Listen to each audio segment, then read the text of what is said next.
Alhamdulillah Rabbil Alamin wa salatu wa salam ala Rasulullah wa ba'd wa salamu alaykum wa rahmatullahi wa barakatuh.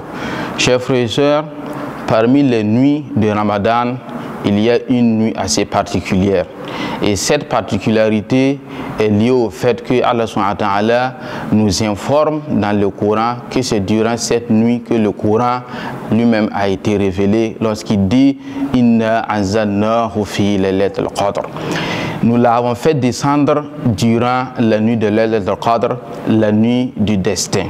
Et selon les savants, il y en a qui disent que le Coran en entier a été révélé au premier ciel durant la nuit de Laylatul Qadr, et au fur et à mesure, alors les versets descendaient selon les contextes, selon les circonstances.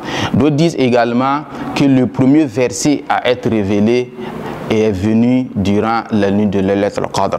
Quoi qu'il en soit, nous retenons que c'est la nuit du Coran, c'est la nuit du destin, c'est la nuit du Coran. Et cette nuit, pour bénéficier de ces mérites qui sont meilleurs que les mérites de l'adoration de 1000 mois, beaucoup de gens s'adonnent soit à la prière, soit à la lecture du Coran, soit au zikr, tout en n'oubliant pas l'aumône. Et le plus souvent, nous constatons que beaucoup de gens font des galettes. Les galettes, bien que elles sont prisées aujourd'hui, alors son histoire est qu'il fut un moment où c'était l'aliment le plus facile à avoir, mais aussi l'aliment le plus facile à conserver. Et du fait de la famine, les gens pouvaient conserver les galettes durant une semaine, même après cette nuit-là, pour en consommer. Mais aujourd'hui, il faut reconnaître que les choses ont beaucoup évolué et beaucoup de gens ne consomment plus ces galettes-là.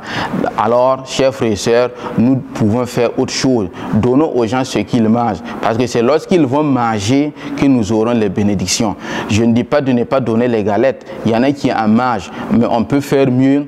Il y a les gâteaux pâtisseries qui sont là, il y a les brochettes que nous pouvons donner, il y a les poulets flambés que nous pouvons donner, les frites et autres. C'est lorsque les gens vont bien manger ce que nous leur donnons que nous aurons les bénédictions auprès d'Allah subhanahu wa ta'ala. Il peut arriver que pour une raison ou une autre, on n'arrive pas à rester éveillé durant le mois de cette nuit-là.